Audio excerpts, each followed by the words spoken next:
All right, folks, check it out. What I have here, I have the Inspire 2 here. Okay, I'm trying to make a decision on this copter here. I have the Inspire 2 and also have the Mavic 3 Cine version over here. I'm trying to decide which copter to keep. And you know, my main reason for having this copter here is, I have different lenses on for it. I have the 35, the 24, and the 50 millimeter lens for this copter.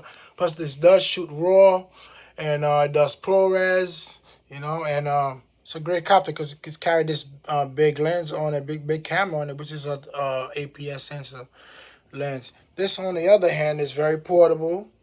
You know what I mean? It's very portable, and it has only the downside to it is it is a micro four third sensor. Don't let nobody fool you. It is a micro four third sensor, meaning it's not truly a professional camera. But on a drone this size, that is very impressive. Okay, it's very impressive. It does do ProRes. It has a 1 terabyte drive inside.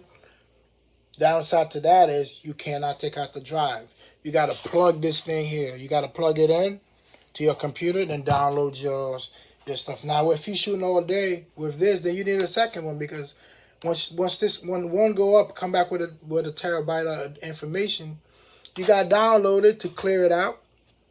What do you do then? Then production got to stop. So you need another one. I'm not sure that's an effective way of using this. On this one here, on the other hand, this does have in the back of it here, somewhere in the back of it, it does have, let me see if I get around there. It does have you could insert the SSD card inside, which is pretty expensive. You could put another SSD card inside here, and you could bring this drone down and just, you can dump your data on your computer directly. Okay, that's one of the reasons I still have this. Okay, and I remember one time I was traveling. All I had was my Inspire 2.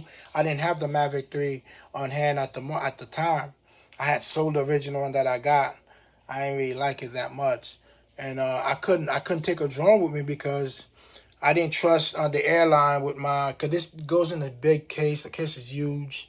You know what I mean? This is a big case, and I didn't trust the airline not to lose it or somebody getting cute with it and trying to steal it. So I didn't try. I ended up going, but not having the drone with me. I just used my cell phone, my little iPhone here. And with this now, you can pretty much go anywhere with it, but you're just not getting that type of quality that you would want.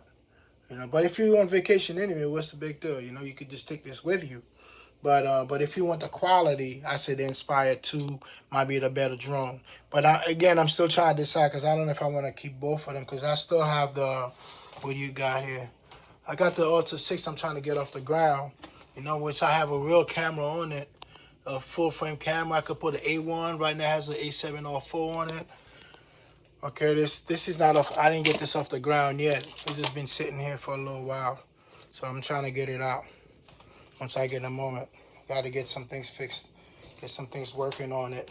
It's not an easy copter to fly, so I have to get some proper stuff on there, going on there. All right, so let me know what you think. All right, let me know what you think of this. Like, should I keep this or we'll get rid of this? It's a crazy choice. All right, peace out.